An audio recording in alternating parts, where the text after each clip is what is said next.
কিন্তু 10 থেকে 12 জন যুবক যারা দাঁড়িয়েছিল তাদের অন্তরের মধ্যে এতটুকু কোনো দয়া মায়া মমতা হলো না।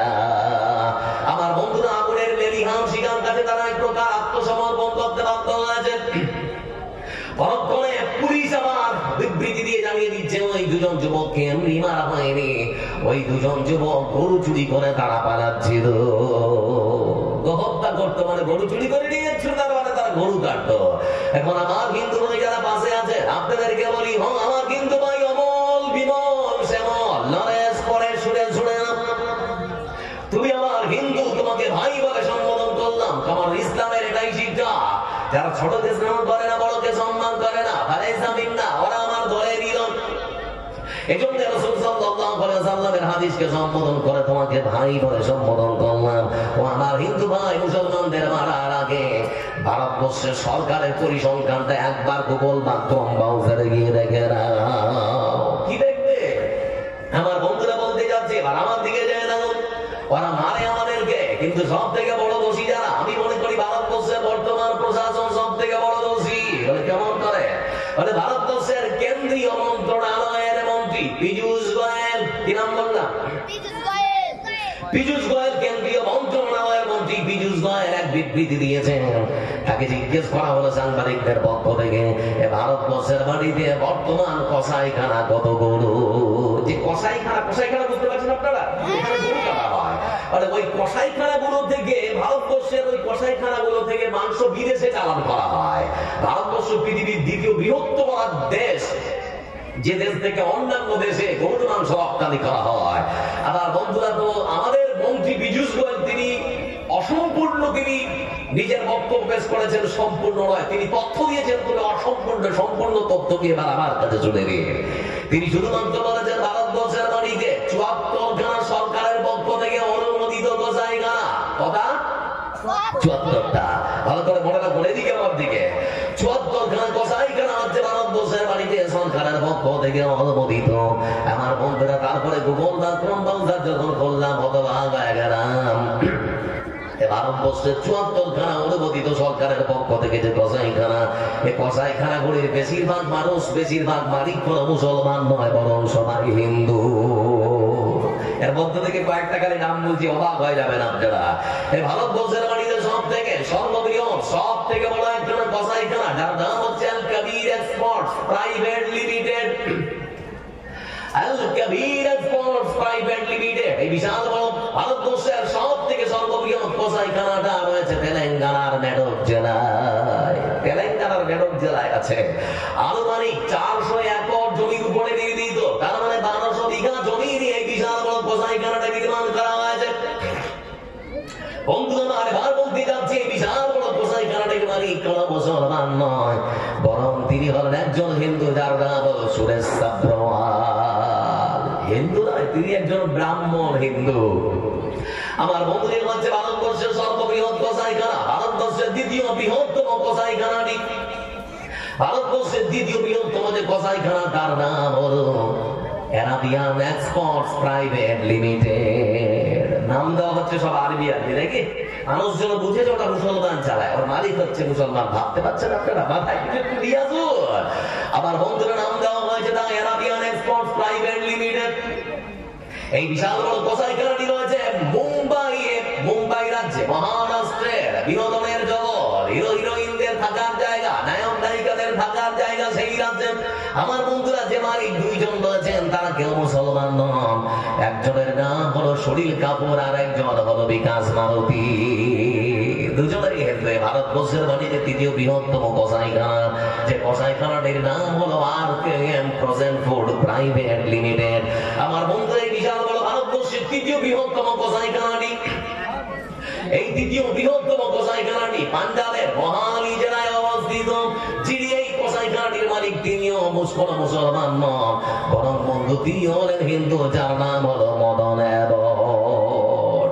মদন অ্যাবট তিনিও একজন হিন্দু, অথচ তৃতীয় বৃহত্তম কসাইখানাটির মালিকও হিন্দু।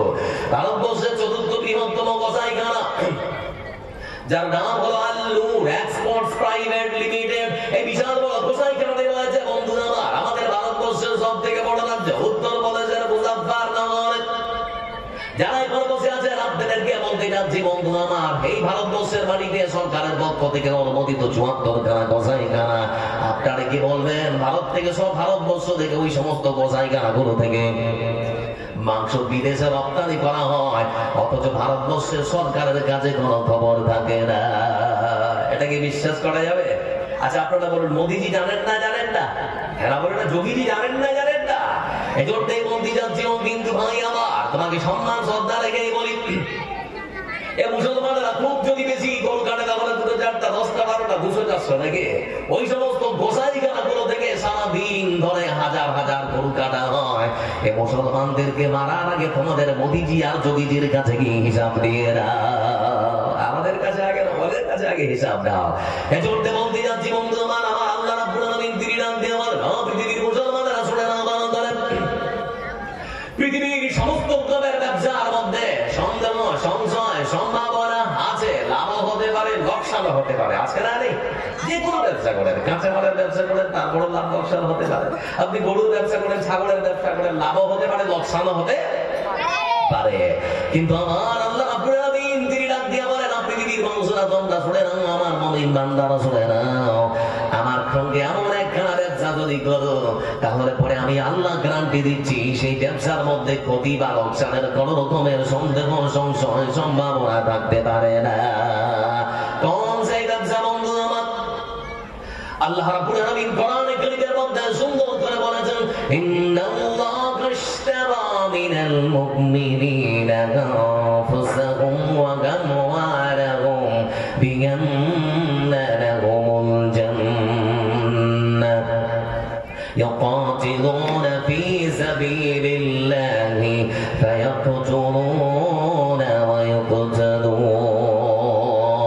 সংবিধানের রাষ্ট্র ধর্ম নিরপেক্ষ বলে তোমার কেন জলে রে বন্ধু, তোমার কেন জলে, তোমার কেন জলে রে বন্ধু, তোমার কেন জলে। ইসলাম হলো শান্তির ধর্ম, আছে সুবিচার, অন্য ধর্মের প্রতি কবু করে না বিচার। ইসলাম হলো শান্তির ধর্ম, আছে সুবিচার, অন্য ধর্মের প্রতি কবু করে না বিচার। মিলেমিশে থাকার কথা, মিলেমিশে থাকার কথা নবী দিয়েছেন বলে, তোমার কেন জলে রে বন্ধু, তোমার কেন জলে, তোমার কেন জলে রে বন্ধু, তোমার কেন জলে। আছে নিষেধ ধর্ম নিয়ে করা বাড়াবাড়ি, না দেখিলে কোরআন খুলে জানো তাড়াতাড়ি। যার ধর্ম সে করবে পালন, যার ধর্ম সে করবে পালন, কোরআনেতে বলে তোমার কেন জলে রে বন্ধু, তোমার কেন জলে, তোমার কেন জলে রে বন্ধু, তোমার কেন জলে। লিল্লাহি তাকবীর, আরেকটু জোরে নারে তাকবীর। এজন্যই বলছিলাম বন্ধু আমার, এ ভারতবর্ষের মাটিতে আমার হিন্দু ভাইরা আমাদের কাছে নিরাপদ হন, নিরাপদ নাকি? আমরা কি কোনোদিন মেরেছি? আজ পর্যন্ত প্রমাণ আছে যে আল্লাহ আকবার ধরে দিয়ে একজনকে মেরে দিয়েছেন, হয়তো আমার বন্ধুরা আমরা বিশ্বাস করি আমার কিন্তু ভাই আমাদের কাছে নিরাপদ। কিন্তু আমরা মুসলমান, আমরা কে বুঝি না, আমরা কেন জানি আজকে হিন্দুদের কাছে আমরা নিরাপদ নয়। লক্ষ্য করে দেখো, ছোট্ট করে একটা কথা বলি, ওরা যে আমাদের কাছে নিরাপদ তার জাজল্য প্রমাণ আজকে রেজাল্ট যায়। মেলা লাগিয়ে চলছো নাকি? মেলা লাগান ওই মেলায় লক্ষ্য করে দেখুন, অনেক হিন্দু ভাই আমার জিলেবির দোকান, মিষ্টির দোকান, পাপড়ের দোকান নিয়ে এসেছে না আসেনি? কথা বলেন না, এসেছে তো নাকি? কোনদিন কোন মুসলমান আমরা বলিনি জালসা আমাদের ওরা দোকান দিয়েছিস কেন? আপনারা বলেছেন কখনো? আমরা বলি না, আমরা কখনো বলি না বন্ধু আমার, আমরা যখন তাদেরকে স্বাধীনতা দিয়েছি তাহলে পরে মুসলমান তাদের কাছে কেন স্বাধীনতা পায় না? কর্ণাটকের নগ্গিকড়ি যে জায়গা আছে, জায়গার একখানা মন্দির, সে মন্দিরের কিছুদিন আগে বন্ধু আমার লক্ষ্য করে দেখলাম রাম নবমীর মিছিল হবে। সেই মিছিলের আগে কিছু হিন্দু সেনার কয়েকজন যুবক ওই মন্দির কমিটির যারা দায়িত্বে আছে তাদের হাতে তারা একটা বিশাল বড় চার্ট তুলে দিয়েছে কিছু নিয়ম কানুন। সেখানে লেখা রয়েছে বন্ধু আমার, কোন মুসলমান মন্দির চত্বরে আর ব্যবসা করতে পারবে না। সময়ের সাথেই তাদেরকে মন্দিরের পাশে পাশে জায়গা খালি করে দিতে হবে, না হলে কোন মুসলমানকে ছেড়ে কথা বলা হবে না। হুমকি যখন দেওয়া বলে এক প্রকার, যে সমস্ত মুসলিম যারা সেখানে মন্দিরের চারিপাশে যারা ব্যবসা করতো তারা নিজের জীবন বাঁচাবার জন্য দোকানপাট যা কিছু ছিল বন্ধু আমার সব নিয়ে পালিয়ে গেল। 70 ঊর্ধ্ব একজন আমার বৃদ্ধ বাবাজি, যার নাম হলো আব্দুল্লাহ। আমার বৃদ্ধ বাবাজি আব্দুল্লাহ 15টা বছর ধরে সেখানে তরমুজ বিক্রি করত। একটা ঠেলা গাড়ির উপরে তরমুজ বিক্রি করতো লোকটা। ভাবছি আমার 70 বছরের উপর বয়স হয়ে গিয়েছে। তিনি মনে মনে ভাবতেন 15টা বছর ধরে আমি এই কাঁধে কাঁধে করি, আমার বিশ্বাস আমাকে কোন বিন্দু মারতে পারে না, আমার শরীরে আঘাত দিতে পারে না। কিন্তু সম্পূর্ণ ভুল তার চিন্তা ভাবনা। পরের দিন সকালবেলা এসে মানুষদেরকে জিজ্ঞেস করা হলো, তোমার নাম? বলে তোমার নাম? মুখে দাঁড়িয়ে কি নাম? বলে আমার নাম আব্দুল্লাহ। মুসলমান? বলে হ্যাঁ। বলে গতকালকেই তো বলা হয়েছে মন্দির চত্বর খালি করতে হবে, খালি করার দিকে আমার কিন্তু ভাবছি তখন বলে বেটা 70 বছর বয়স হয়ে গিয়েছে, পারলাম না, যেতে পারলাম না, আমাকে দয়া করে কোনো কিছু বল না, অন্য কোনো জায়গায় গিয়ে আর আমি বিক্রি করতে পারবো না। কিন্তু তার কাকুতি বিরোধী শোনা হলো না বন্ধু আমার। ভিডিওর মধ্যে লক্ষ্য করে দেখলাম ন্যাশনাল টেলিভিশনের খবরটা প্লে করা হলো, ভারতবর্ষের ন্যাশনাল টেলিভিশনের খবরটা সম্প্রচার করা হলো। আমার সেই বৃদ্ধ বাবাজির ঠেলা গাড়ির মধ্যে থাকা তরমুজগুলোকে ফেলে দেওয়া হলো, গাড়িটা পর্যন্ত ভেঙে ফেলা হলো। ওই বৃদ্ধ বাবজি হাউ মাউ করে কাঁদছে আর বলছে পরিবারটা পদে বসে গেল, কেমন করে জানাবো। আমার বন্ধুরা দেখেছে এই দৃশ্য, ভারতবর্ষের প্রধানমন্ত্রী, ভারতবর্ষের স্বরাষ্ট্রমন্ত্রী, প্রতিরক্ষা মন্ত্রী, অসংখ্য নেতা মন্ত্রী দেখেছে, কিন্তু কোন রকম কোন বিবৃতি তারা দিল না। মুসলমান মনে বড় মুসলমান, আমাদের কি যায় আছে? আবার বন্ধুরা এজন্যে আল্লাহ রাব্বুল আলামিন তিনি বলেন এমন একটা ব্যবসা করা, এমন একটা ব্যবসা করা যে ব্যবসা পৃথিবীর মুসলমানরা যদি আল্লাহর সঙ্গে করে তাহলে পরে সে ব্যবসার মধ্যে লাভ থাকবে, লোকসান থাকার কিংবা ক্ষতি হওয়ার কোন রকম সন্দেহ সংশয় সম্ভাবনা রাখতে পারে না। কি সেই ব্যবসা বন্ধু আমার? আল্লাহ রাব্বুল আলামিন যিনি বলেছেন বান্দা সেই ব্যবসার কিছুই নয়, আমি আল্লাহ রাব্বুল আলামিন আমার মুমিন বান্দাদের সবথেকে মূল্যবান সম্পদ, আমি আল্লাহ রাব্বুল আলামিন তাদের জীবন খানা কিনে নিয়েছি। আর দ্বিতীয় যে একখানা জিনিস কিনে নিয়েছে, আমি আল্লাহ তাদের ধন সম্পদ, টাকা পয়সা, ধান গম সব কিছুকে কিনে নিয়েছি। আমার বান্দারা পৃথিবীর বুকে তাদের মূল্যবান জীবন খানা জিহাদের ময়দানে যদি বিলীন করে দিতে পারে, ভালো সম্পদকে যদি সুস্থভাবে তারা ভালো জায়গায় খরচ করতে পারে, তাহলে পরে আল্লাহ রাব্বুল আলামিন তিনি বলেছেন বান্দা আমার সঙ্গে ধর্মালা জীবন দিয়ে আমার কোন বান্দা যদি দুনিয়ায় ব্যবসা করে, মৃত্যুর পরে পরে বদলা হিসেবে আমি আল্লাহ রাব্বুল আলামিন আমার পক্ষ থেকে আমার জান্নাত খানা দিয়ে দেব। বলে আমার সঙ্গে দুনিয়ায় ব্যবসা কর, মাল আর ধনের প্রতিযোগিতা কর, খালি আমার রাস্তায় খরচ করে দেয়, মরে দেখ, আমি আল্লাহ তোর জন্য আমার মূল্যবান জান্নাত খানা দিয়ে দেব। বন্ধু আমার লক্ষ্য করো এই দিয়ে আজ যখন অবতীর্ণ হলো, লক্ষ্য করলাম মদিনার বাড়িতে রাসূল সাল্লাল্লাহু আলাইহি ওয়াসাল্লামের জীবন দশায় একজন বাচ্চা, এতিম বাচ্চা। যারা এতিম হয়, যাদের মা বাবা থাকে না, ওদের সমাজের মানুষ এমনিতেই ভালোবাসে না, ভালোবাসে না, নানান রকম কথাবার্তা বলে।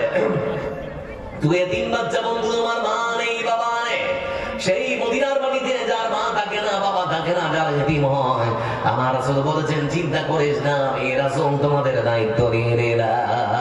তো ছোট্ট এতিম বাচ্চার একটা ছোট্ট খেজুরের বাগান আছে, তো ছোট্ট খেজুরের বাগানটার কয়েকটা খেজুরের গাছের মানে মাথাটা হেলে গিয়েছে তার প্রতিবেশী আবু লুবাবার দিকে। তো যখন খেজুর পাড়তে যায় বা খেজুর যখন পড়ে যায়, তো ওই খেজুর যখন কুড়ুতে যায়, তখন তার প্রতিবেশী আবু লুবাবা নানান রকম ছোট বড় কথা শোনায়। তো মনটা খুব খারাপ, মনে মনে চিন্তা করলো একটা প্রাচীর তুলবো, দেওয়াল দিব, বেড়া দেবো। আপনারা কি বলেন? বেড়া দেখে একজন সুন্দর করে প্রাচীর দেবো, বেড়া দেবো, যাতে করে খেজুরটা তার প্রতিবেশীর দিকে না যায়, কথাও না শুনতে হয়। সে চলতে সকাল সকাল সুন্দর করে বেড়া দিতে শুরু করেছে। বেড়া দিতে দিতে লক্ষ্য করে দেখা গেল তার প্রতিবেশী আবুল বাবা আর একখানা খেজুরের গাছ তার দিকে চলে এসেছে। তো মনে মনে তখন চিন্তা করছে, ও তো এমনি খেজুর পড়লেই আমাকে বকে, এখন যদি তার কাছে একটা খেজুরের গাছ চাই লোকটাকে দিবে। আচ্ছা এবার বলেই দেখি কি বলে। তার বাড়িতে চলে গিয়েছে। বাড়িতে যাওয়ার পরে তাকে তখন দেখে বলে, ও আবুল বাবা, আমি সুন্দর করে আমার খেজুরের বাগানটায় প্রাচীর দিচ্ছিলাম, কিন্তু তোমার একখানা খেজুরের গাছ আমার দিকে চলে এসেছে। ওটা যদি তুমি আমাকে না দাও, আমার বেড়াটা সোজা হবে না, পাকা হয়ে যাবে। দেওয়া কি যাবে? আমি তো এতিম বাচ্চা, আমার তো কেউ নেই, দাও না ভাই আমার। কিন্তু আবুল বাবা সে বললো, আমার খেজুরের গাছ আমারই থাকবে, আমি কাউকে দেবো না। ছোট্ট এতিম বাচ্চা তখন চিন্তা ভাবনা করলো, এটা কি আমার কথা শুনবে না। মসজিদ নবীর মধ্যে প্রবেশ করার পর আমার রাসূলকে ডাকলেন। ডাকার পরে বলছেন, হে আল্লাহ রাসূল, আপনার কাছে এসেছি, একটা সমস্যা দেখা দিয়েছে, সমাধান করবো বলে। বলে কিসের সমস্যা? বলে সমস্যাটা হলে আমি চাচ্ছি আমার খেজুরের বাগানটা সুন্দর করে বেড়া দেবো। বেড়া দিতে যখন শুরু করলাম, আমার পার্শ্ববর্তী প্রতিবেশী আবুল বাবার একখানা খেজুরের গাছ পড়ে গিয়েছে। আমি যখন তার কাছে অনুরোধের সাথে বলতে গেলাম, তুমি আমাকে দাও, সে অস্বীকার করলো, দিল না। কিন্তু আমার বিশ্বাস, আপনি বিশ্ব নেতা, বিশ্ব নবী, আপনি যদি বলেন আপনার কথা সে ফেলতে পারবে না। আমার রাসূল সাল্লাল্লাহু আলাইহি ওয়াসাল্লাম তিনি ততক্ষণ ডাকলেন। ডাকার পরে সেই আবুল বাবাকে ডেকে বললেন, ও আবুল বাবা, পৃথিবীর বুকে তুমি ওই একখানা খেজুরের গাছ এতিম বাচ্চার হাতে তুলে দাও। আবুল বাবা তারপর বলেন, হে আল্লাহ রাসূল, আমার খেজুরের গাছ আমার কাছে থাকবে, আমি কাউকে দিতে পারবো না। দুনিয়াতে অনেক মানুষ আছে যারা ধন সম্পদকে ভালোবাসে, আছে না এরকম মানুষ? অনেক মানুষ আছে যারা ধন সম্পদকে ভালোবাসে। সেই ব্যক্তিও বললো, আমার পক্ষে সম্ভব না, আমার খেজুরের গাছ আমারই থাকবে। পরক্ষণে বন্ধু আমার রাসূল সাল্লাল্লাহু আলাইহি ওয়াসাল্লাম তিনি বললেন, আবুল বাবা শুনে নাও, এমনিতে যদি না দাও, কত টাকা নেবে বলো? কত দিরহাম, কত দিনার হলে পরে তুমি দেবে? কত টাকা নেবে বলো? যত টাকা তুমি দিতে চাইবে তত টাকা তোমাকে দেওয়া হবে, কিন্তু তোমার কাছে অনুরোধ, ওই একখানা খেজুরের গাছ আমাকে দিতেই হবে। তারপর আবুল বাবা তখন বলতে শুরু করেছে, আল্লাহ রাসূল, আমি তো বলেছি আমার খেজুরের গাছ কারো কাছে বিক্রি করবো না, টাকা দিয়েও বেচবো না, দিনার দিরহাম দিয়ে কোনো কিছু দিয়ে আমার খেজুরের গাছ কাউকে দিব না। আর কি বলবেন? আপনি কিছু বলার মধ্যে আমার বন্ধুরা পরক্ষণে কিছুক্ষণ রাসূল সাল্লাল্লাহু আলাইহি ওয়াসাল্লাম চুপ করে থাকার পর শেষবারের মধ্যে বলছে, ও আবুল বাবা শুনে নাও, এই পৃথিবীর বুকে তুমি যদি আজকে ওই এতিম বাচ্চাকে একখানা খেজুরের গাছ তুলে দাও, তাহলে পরে শুনে নাও, আমি রাসূলুল্লাহ সাল্লাল্লাহু আলাইহি ওয়াসাল্লাম তোমাকে কথা দিচ্ছি, আমি রাসূল তোমার জন্য জান্নাতে একখানা খেজুরের গাছের দায়িত্ব নিয়ে নেব।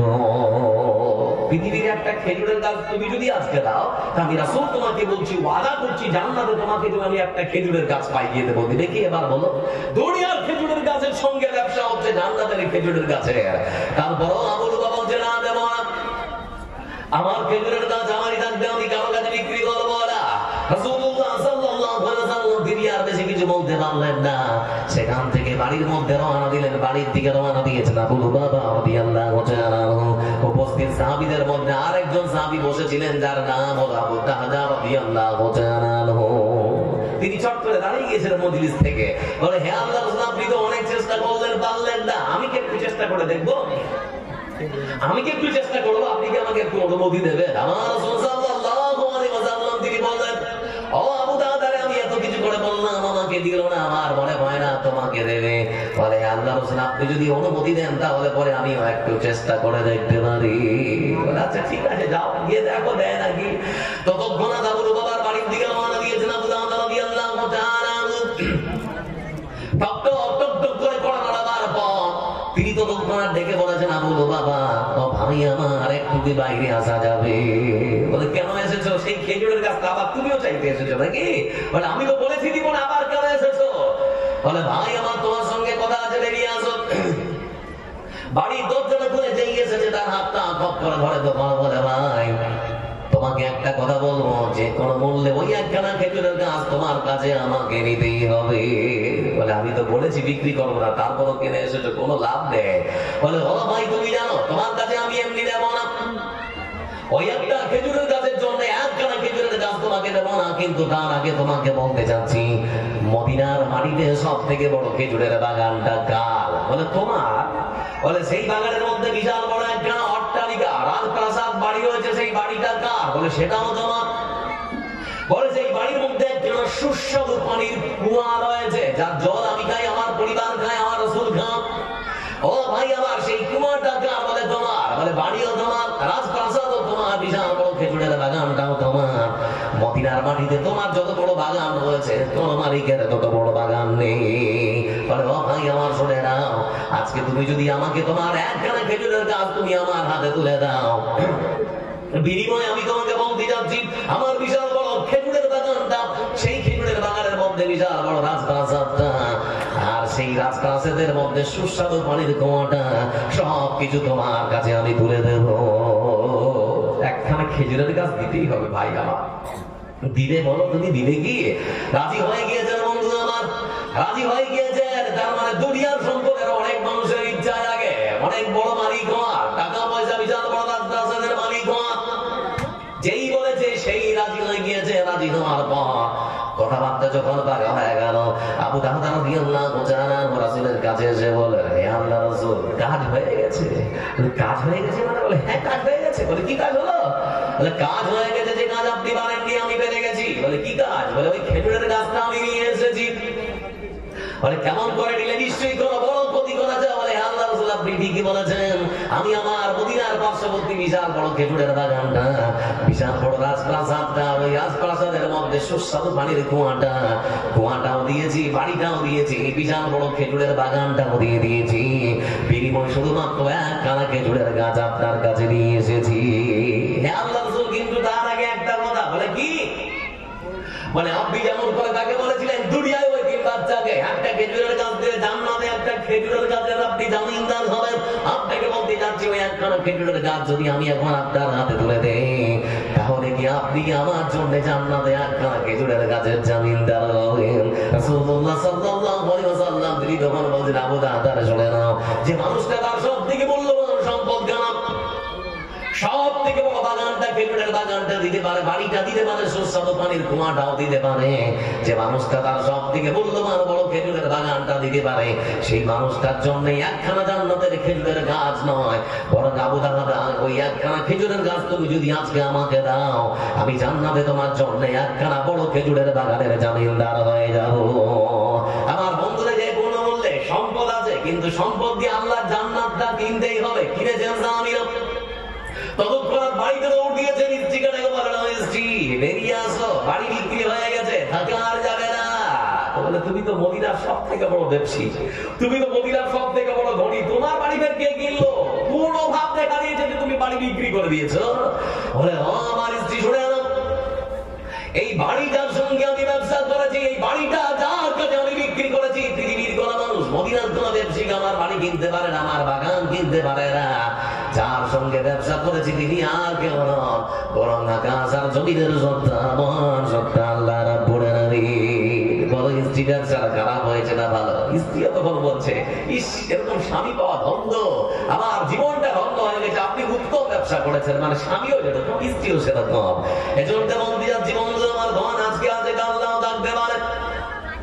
লক্ষ্য করে দেখুন পৃথিবীর মানচিত্রে একজন যুবক, যার জন্ম হয়েছিল অস্ট্রেলিয়ার সিডনি শহরে, নাম হলো আলী বানাত। আমার বন্ধুরা, আমার ভাই আলী বানাত মাত্র 26 থেকে 27 বছর বয়সে হাজার হাজার হাজার কোটি টাকার মালিক আল্লাহ তাকে বানিয়ে দিয়েছে। নিজেও জানে না তার সম্পদ কতগুলো আছে। বিলাসিতায় কাটানো জীবন, ধন সম্পদ বেশি হলে মানুষ আল্লাহকে ভুলে যায়। এই যুবকের একই দশা হয়েছিল, কোনদিন মসজিদে যায়নি, নামাজ কেমন করে পড়তে হয় জানে না, মসজিদে গিয়ে নামাজে কেমন করে দাঁড়াতে হয় সেটাও পারে না। বিলাসিতায় কাটানো জীবনটা বন্ধু আমার। তার নিজের বর্ণনায় আমরা শুনেছি, আপনারা যদি দেখেন এখন পর্যন্ত ভিডিও গুলো পাবেন, তিনি বলেছেন, আমার হাতের মধ্যে যে ফ্ল্যাশলাইটটা আমি পড়তাম, সেই ফ্ল্যাশলাইটটার দাম ভারতবর্ষের আনুমানিক টাকার বললে 2 লক্ষ টাকা। যে ঘড়িটা পড়তাম ভারতীয় টাকা আনুমানিক 3 লক্ষ টাকা। আমি যে ফেরারি গাড়িটা ব্যবহার করি, ওই গাড়িটা ভারতবর্ষের টাকা আনুমানিক 200 কোটি টাকা। সারাটা জীবন ধরে বিলাসিতায় কাটিয়েছে যুবকটা। একদিন বন্ধুদের সঙ্গে আড্ডা করতে করতে, সফর করতে করতে নেশা খাওয়া, মানে চা পান করার যখন নেশা জেগেছে, চা পান করার জন্য সেই যুবক আলী বানাত পার্শ্ববর্তী 5 স্টার হোটেলের মধ্যে প্রবেশ করেছে। প্রবেশ করার পর চা অর্ডার দেওয়ার পর চা পেতে শুরু করেছে। গরম চা উঠে দেওয়ার সঙ্গে সঙ্গে জিভের মধ্যে ফসকা পড়ে গেল। জীবের মধ্যে যেই ফসকা পড়ে গিয়েছে বন্ধু আমার, প্রাথমিক চিকিৎসা চিকিৎসায় চেষ্টা করে দেখা হলো, কিন্তু জিনের ফসকা ছাড়ে না। উল্টো তোমাদের চিকিৎসা নেওয়ার জন্য আমেরিকায় পাড়ি দেওয়া হলো। আমেরিকান ডাক্তারেরা রক্তের নমুনা নেওয়ার পর বিকেলবেলা যখন রিপোর্টটা হাতে এসেছে, চেম্বারের মধ্যে তাকে ডেকে বলে, ভাই আলিমান, মনটা একটু শক্ত করে এমন কথা তোমাকে বলা হবে, মনে হচ্ছে তুমি থামতে পারবে না। বলে কি হয়েছে বলুন না, অসুবিধা রে। ডাক্তারকে ডেকে বলছে কি হয়েছে বলুন। বলে এমন একটা কথা বলবো কোন মানুষকে দেখে কখনো আপন করে নিতে পারে না। বলে বলুন না, আমার কোনো অসুবিধা নেই। ডাক্তার তখন বলতে শুরু করেছ, ভাই আলিবানা, তোমার শরীরে মরণ রোগ বাধা বেঁধেছে। বলে সেটা কি? বলে সেটা হলো ক্যান্সার। উপস্থিত কোন মানুষের শরীর খারাপ করার পর যদি ডাক্তার রক্তের নমুনা নেওয়ার পর যদি রক্ত রিপোর্ট আসার পর যদি বলে ক্যান্সার হয়েছে, ভালো লাগবে নাকি? কথা বলে ভালো লাগবে? মানুষ ভয়, ক্যান্সার মানে মরণ রোগ নাকি, আর বাঁচার কোনো উপায় নেই। আমার বন্ধুরা ততক্ষণ আটকে উঠলেন আলিবানা। আমার বন্ধুরা কিন্তু আলিবানা তারপর অনেকে বলছিল, ডাক্তার বাবু চিন্তা করবেন না, টাকার তো কোনো কিছুর কম নেই, যত টাকা লাগে দেওয়া হবে, যেমন করে হোক আমার জীবনটা বাঁচাতে হবে। ডাক্তার তখন ডেকে বলে, ও ভাই আলিবানা, জানি না উপরালা আপনাকে কত সম্পদ দিয়েছে, কত টাকা দিয়েছে, কিন্তু আপনাকে বলতে যাচ্ছি, টাকা দিয়ে আপনার জীবনটা আমরা কোনো ডাক্তার বাঁচাতে পারবো না। কারণ ক্যান্সার স্টেপ হচ্ছে 3টা, প্রথম, দ্বিতীয়, তৃতীয়, চতুর্থ। আপনার ক্যান্সারটা সারা শরীরের মধ্যে ছড়িয়ে গিয়েছে, আপনাকে আর বাঁচানো যাবে না। আপনি কত টাকার মালিক জেনে আর লাভ নাই, আপনার জীবনটা আমরা কোনো ডাক্তার আর বাঁচিয়ে দিতে পারবো না। তবে এইটুকু বলতে পারে, পৃথিবীর মধ্যে আপনার বেঁচে থাকার মাত্র আয়ু হলো আর 3 মাস। কয় মাস? 3 মাস। অনেক মানুষের ইচ্ছা জাগে বছরের পর বছর বাঁচবো, কিন্তু মৃত্যু ঘন্টা যদি বেঁচে যায়, বাঁচার আর কোনো আশা আছে? থাকবে না। এজন্য মনে রাখবেন একটা কথা, নিঃশ্বাস ভেতর থেকে যে বেরিয়ে আসবে কোনো গ্যারান্টি নেই, বেরিয়ে এসেছে ভেতরে যাবে এর কোনো গ্যারান্টি আছে? এজন্য আমার ভাই আলিবানার তখন বলেন, তাহলে পরে এখন উপায়? বলে একটাই উপায়, মাত্র 3 মাসে যা খাবার খেয়ে নাও, যেটা ঘোরার করে নাও, মাত্র 3 মাস। তারপরে দুনিয়ার মায়া ত্যাগ করে তোমাকে পরলোক গমন করতে হবে। আমেরিকা থেকে আবার বাড়ি দিয়ে তিনি অস্ট্রেলিয়ার সিডনিতে নিজের বাড়িতে আসবেন। বাড়িতে আসার পর স্ত্রীর সঙ্গে কথোপকথনের মাধ্যমে স্ত্রীকে যখন বললেন ক্যান্সার, স্ত্রী ছেড়ে পালিয়ে গিয়েছে সন্তানকে নিয়ে। স্ত্রী অপর হল না, সন্তানও পাশে থাকলো না, একাকিত্ব জীবন তখন কাটাতে শুরু করেছেন। কোথায় যাবেন, কার কাছে বসবেন, কেউ তো পাশে আসতে চায় না। আমার বন্ধুরা, এই সেই আলিবানা তিনি তার নিজের জীবনটাকে কেমন করে পরিবর্তন করে যে, বন্ধুরা আমার, টাকা যে আজ আছে কাল নাও থাকতে পারে, টাকা যে মানুষ ভালো কাজে লাগাতে চাইলে লাগাতেও পারে। এই জীবন পৃথিবীর মানুষকে ধনীদের জন্য একটা নিদর্শন, একটা দৃষ্টান্ত, উদাহরণ। এই সেই যুবক আলিবানা ভাই আমার, তিনি প্রতিজ্ঞা করলেন, পৃথিবীর বুকে তোমাকে কোনোদিন চিনতাম না, কোনোদিন ডাকিনি, মসজিদের মধ্যে কোনোদিন হাতটা দেখিনি, নামাজটা কেমন করে পড়তে হয় জানি না। আসরের আজান হচ্ছে মসজিদের পার্শ্ববর্তী মসজিদ থেকে, আজানের সুমধুর ধ্বনি ভেসে আসছে, হাইয়া আলাস সালাহ।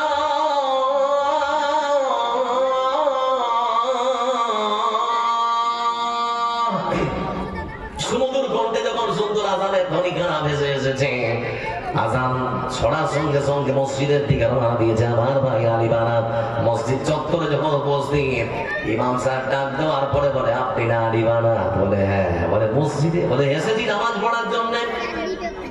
যে আল্লাহ আমাকে পৃথিবীর বুকে আমার জীবন কাটা দিয়েছেন, সে আল্লাহর জন্য জীবন, যে আল্লাহর জন্য সময়টা দিতে পারেনি, পৃথিবীতে আর মাত্র 3 মাসের অতিথি, সে জন্যে বাকি জীবনটা আল্লাহর জন্য ব্যয় করে দেব। হুজুর শেখাবেন নামাজ কেমন করে পড়তে হয়। আমার বন্ধুরা আসরের নামাজে নামাজ পড়লেন, দোয়া শেখানো হলো, নামাজটা কেমন করে শেখানো হয় শিখিয়ে দেওয়া হলো। এই সেই আলিবানার বন্ধু আমার জীবনের শেষ দিকে এসে তিনি তখন চিন্তা ভাবনা করলেন, হাজার হাজার কোটি টাকার মালিক আমি, এই টাকা আমার জীবনে, আমার জীবন যখন বাঁচাতে পারলো না, এই টাকা আমি আর রাখবো না। তিনি ততক্ষণ দক্ষিণ আফ্রিকার বিভিন্ন উপমহাদেশের বিভিন্ন দেশের বিভিন্ন প্রান্তে তিনি পাড়ি দিয়েছেন। সেই সমস্ত জায়গায় চলে গিয়েছে যেখানে অসংখ্য মানুষ বাস করেন দারিদ্র সীমার নিচে, যেখানে অসংখ্য মানুষ সেবা পায় না চিকিৎসা, সেখানে হাসপাতাল তৈরি করেছেন। যেখানে মানুষ লেখাপড়ার সুযোগ পায় না, সেখানে তিনি স্কুল তৈরি করে দিয়েছেন। যে সমস্ত বাচ্চারা জীবনে কোনোদিন জুতা পায় দেয়নি, তাদেরকে জুতো কিনে দিয়েছেন। ঠান্ডার সময় যারা ঠান্ডার পোশাক পায় না, তাদের ঠান্ডা পোশাক সুন্দর করে তৈরি করে দিয়েছেন। আমার বন্ধুরা, এই সেই আলিবানাদের অসংখ্য ভিডিও আপনারা আল্লাহ রাব্বুল আলামিন বন্ধু আমার তার দান আর সাদকাকে এত বেশি সুন্দর করে গ্রহণ করেছেন যে আমেরিকান ডাক্তার তাদেরকে ঘোষণা করেছিল মাত্র 3 মাস। আল্লাহ রাব্বুল আলামিন এই যুবকের দান সাদকাকে এমন ভাবে গ্রহণ করেছেন যে আল্লাহ রাব্বুল আলামিন আমার ভাই আরিমান আজকে 3 বছর ধরে পৃথিবীর বুকে বাঁচিয়েছিলেন। এই সেই আরিমান হাসপাতালের বেডে শুয়ে আছেন আর মুখ দিয়ে গল গল গল গল করে রক্ত পড়ছে, মুখ দিয়ে গল গল গল গল করে রক্ত পড়ছে। আমাকে ডাকতেন রাব্বুল আলামিন, পৃথিবীর মধ্যে অসংখ্য ধন আর সম্পদের মালিক ছিলাম আমি, কিন্তু পরকালে তুমি যদি আমার ধন আর সম্পদের যদি বিচার নাও হিসাব দাও, আল্লাহ হিসাব দিতে পারবো না। আল্লাহ তুমি আমাকে বিচারের সম্মুখীন করো না। এমন একজন যুবক চিন্তা করে দেখে যে ধন সম্পদ জীবন বাঁচাতে পারলো না, সারা জীবন ধরে রব বৃষ্টি ঝরে এত টাকা করছেন কামাই, কি করে নিয়ে যাবেন এত টাকা কবরে? কাপড়ের তো পকেট নেই। পকেট আছে? পকেট আছে? হ্যাঁ সবাই বলে আছে কি তো বান্দা। এজন্য আমার আল্লাহ রাব্বুল আলামিন তিনি সুন্দর করে বলেন, বান্দা সবথেকে সফল কাম ব্যক্তি কারা? আল্লাহ কাদের পছন্দ করে? আমার বন্ধুরা, আল্লাহ রাব্বুল আলামিন তিনি সুন্দর করে বলেছেন, ও পৃথিবীর মানুষরা শোনো, হাসরের ময়দানে সবথেকে সফল কাম ব্যক্তি কারা? আমার আল্লাহ বলেন, ফামানযুহজিহা আনিন নারি ওয়া উদখিলাল জান্নাতা ফাকাদ ফাজ ওয়া মাল হায়াতুদ দুনিয়া ইল্লা মাতাউল গুরুর। এই পৃথিবী ছাড়িয়া কোথায় যাবে ভাগিয়া? এই পৃথিবী ছাড়িয়া কোথায় যাবে ভাগিয়া? মরণ তোমায় লইবে গিরি যতই করো বাহানা। চিন্তা করে দেখো না কবরে কি যাইবা না, যেই কবরে আল্লাহ ছাড়া সঙ্গী কেউ থাকবে না। চিন্তা করে দেখো না কবরে কি যাইবা না। দিলে ভরা অহংকার ছিল না তাই কবর ঘর, দিলে ভরা অহংকার ছিল না তাই কবর ঘর। নামাজের লাগিয়া কি তোর মোটেও খারাপ লাগে না? নামাজের লাগিয়া কি তোর মোটেও খারাপ লাগে না? চিন্তা করে দেখো না কবরে কি যাইবা না, যে কবরে আল্লাহ ছাড়া সঙ্গী কেহ থাকবে না। চিন্তা করে দেখো না কবরে কি যাইবা না। লিল্লাহি তাকবীর, নারে তাকবীর। পিছনের মানুষগুলোকে বিজেপি করেন নাকি? আপনারা বিজেপি বলছেন না? আরেকবার লিল্লাহি তাকবীর।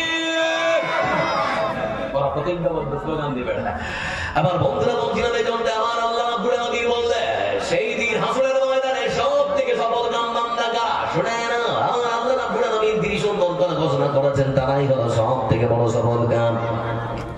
দুনিয়ার জীবনে যারা ভালো কাজ করেছে, দুনিয়ার জীবনে রাসূলের পদাঙ্ক অনুসরণ করে যারা চলেছে, ধন ছিল দান ছিল, যারা আল্লাহর রাস্তায় খরচ করেছে, পৃথিবীর বুকে যারা সৎ কাজ করেছে, ভালো আমল করেছে, ওই ভালো আমলের দরুন আল্লাহ রাব্বুল আলামিন হাসরের ময়দানে তাদেরকে জাহান্নামে নয় বরং বন্ধু আমার জাহান্নাম থেকে রক্ষা করে জান্নাতের মধ্যে যাদেরকে প্রবেশ করিয়েছেন, এরাই হচ্ছে সবথেকে সফল কাম। আমাদের একটাই লক্ষ্য উদ্দেশ্য, সবাই জান্নাতে যাবো, তাই তো নাকি? আচ্ছা জান্নাতে যাবো নাকি একটু হাত তুলতে পারেন? সবাই জান্নাতে যাবো নাকি? আমরা সবাই কোথায় যাবো?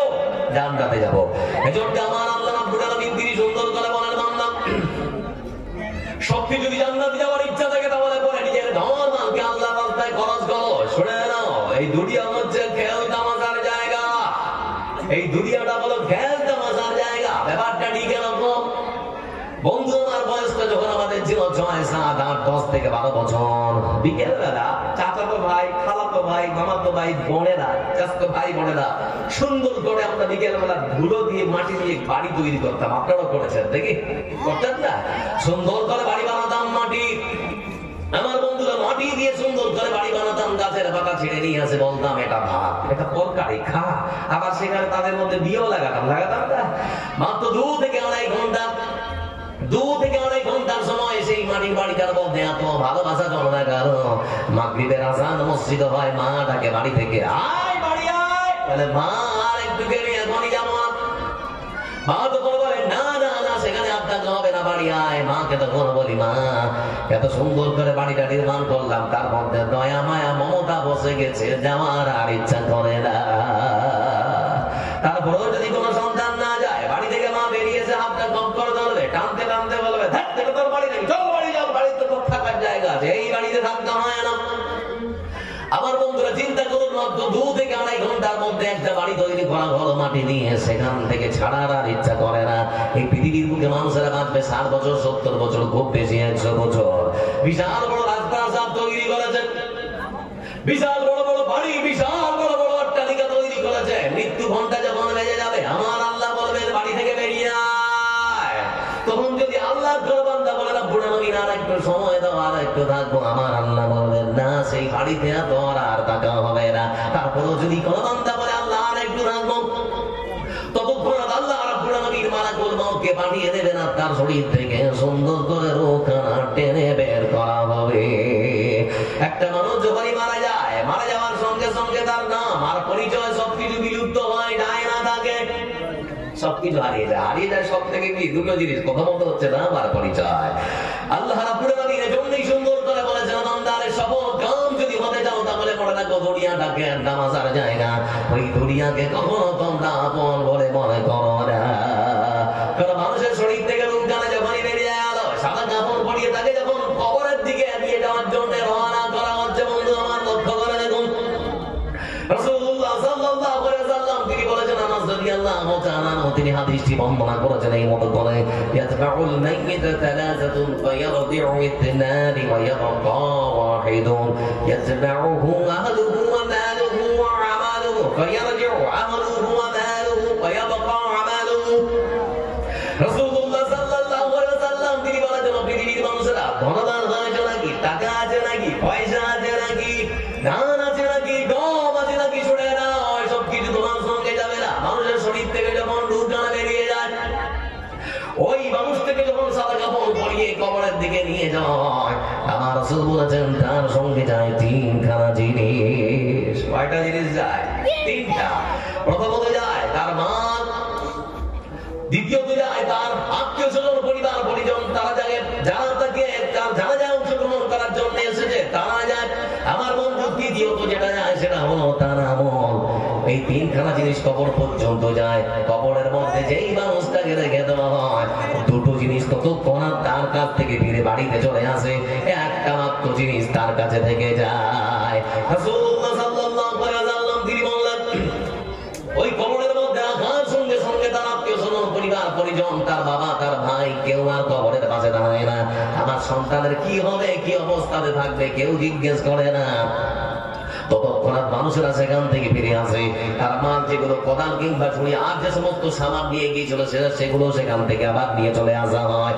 শুধুমাত্র থাকে তার ভালো আমল কিংবা খারাপ আমল। এই জন্য কবর নিজের পরিচয় দিতে গিয়ে বলে, শোনো ও পৃথিবীর আল্লাহর বান্দারা, আমি হচ্ছি একাকীর ঘর, আমি হচ্ছি একাকীর ঘর, অন্ধকার ঘর, কিরামতের ঘর। আমার কাছে আসার আগে হিসাব করে আসবি। আমল যদি ভালো হয় তোর সঙ্গে ব্যবহার ভালো হবে, আর আমল যদি তোর ভালো না হয় তাহলে পরে শোনে না, কবরের মধ্যেই তোর জন্য খুব কঠিন আযাব শুরু হয়ে যাবে।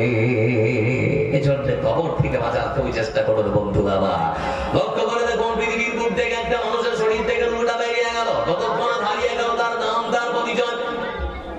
পাড়াপড়শি কিংবা পার্শ্ববর্তী গ্রাম থেকে যারা ছুটে আসে, একটা মানুষ তার মুখটা দেখবে বন্ধু আমার, যারা আসছে সবাই কেউ জিজ্ঞেস করে না, কোনো মানুষ বলে না অমুক ব্যক্তিটা কোথায়, নাম ধরে কেউ জিজ্ঞেস করে না।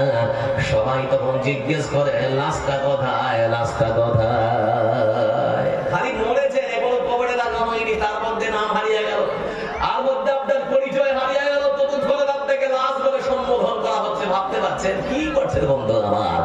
বিশাল বড় হাজার হাজার টাকা আপনার পোশাক শরীরের মধ্যে থাকলেও তুলে নেওয়া হবে।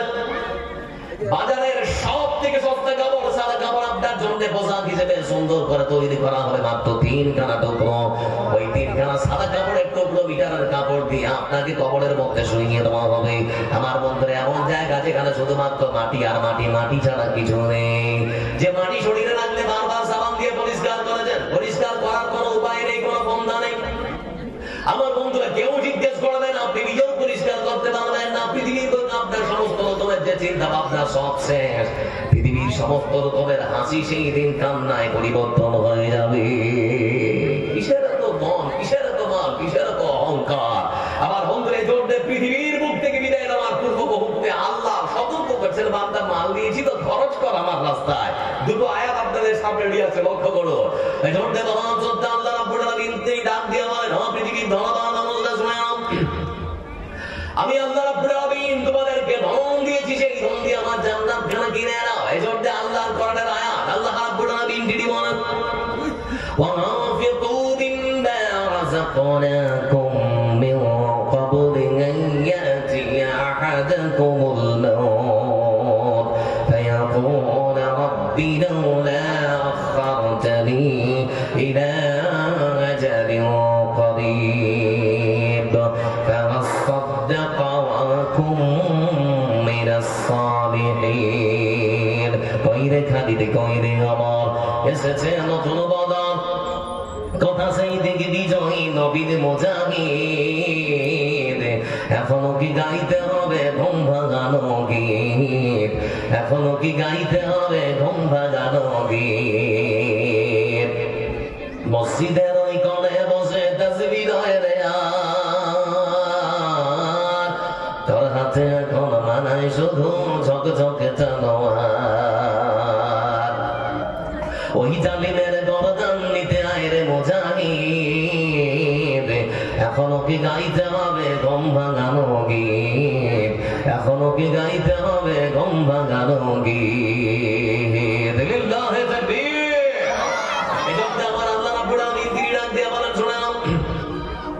আমি আল্লাহ রাব্বুল আলামিন আমার পক্ষ থেকে তোমাদেরকে যে সম্পদ দেওয়া হয়েছে, ধান দেওয়া হয়েছে, গম দেওয়া হয়েছে, সোনা দেওয়া হয়েছে, চাঁদি দেওয়া হয়েছে, যে সম্পদ আমি আল্লাহ রাব্বুল আলামিন তোমাদেরকে দিয়েছি, সেই সম্পদ আমার রাস্তায় খরচ করো। মৃত্যু আসার পূর্বে আমার রাস্তায় খরচ করো তোমাদের সম্পদ। কারণ হাসরের ময়দানে এক শ্রেণীর মানুষ আল্লাহর কাছে গিয়ে বলবে, রাব্বুল আলামিন আরেকবার খালি জান্নাতে আরেকবার দুনিয়াতে পাঠিয়ে দে। কিছু মানুষ বলবে, আল্লাহ আরেকবার দুনিয়াতে পাঠিয়ে দাও, আর একবার যদি দুনিয়াতে যেতে পারি তাহলে আমার সম্পদ থেকে, ধান থেকে, গম থেকে, সোনা থেকে, চাঁদি থেকে, সহায় সম্পদ থেকে তোমার রাস্তায় খরচ করবো। আর যারা দান করে তাদের দলভুক্ত আমরা হয়ে যাব। মরার পরে পৃথিবীর বুকে বড় মানুষ ফিরে এসেছে, দেখেছেন না? বলে দেখেছেন কি? ফিরে আসার আর কোন উপায় নেই বন্ধু আমার।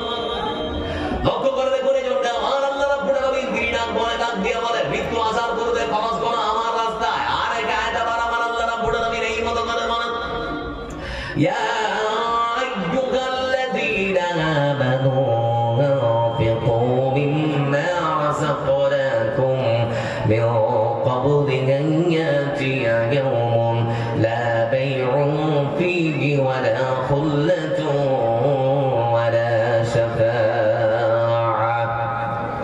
আল্লাহ রাব্বুল আলামিন তিনি আমার বলেন, হে মানুষেরা, তোমরা যদি মনে করো এই ধন সম্পদকে আল্লাহ রাস্তায় ঠিক মতো যদি খরচ না করি তাহলে পরে আল্লাহর কাছে দাঁড়িয়ে আমাদেরকে জবাব দিতে হবে, এই ভয় যদি থাকে তাহলে পরে শুনে নাও, সেই দিন আসার পূর্বে আমার রাস্তায় খরচ করো। কোন দিন? আমার আল্লাহ রাব্বুল আলামিন বলেন সেই দিন, তার মানে পরকালের কথা বলা হচ্ছে বন্ধু আমার।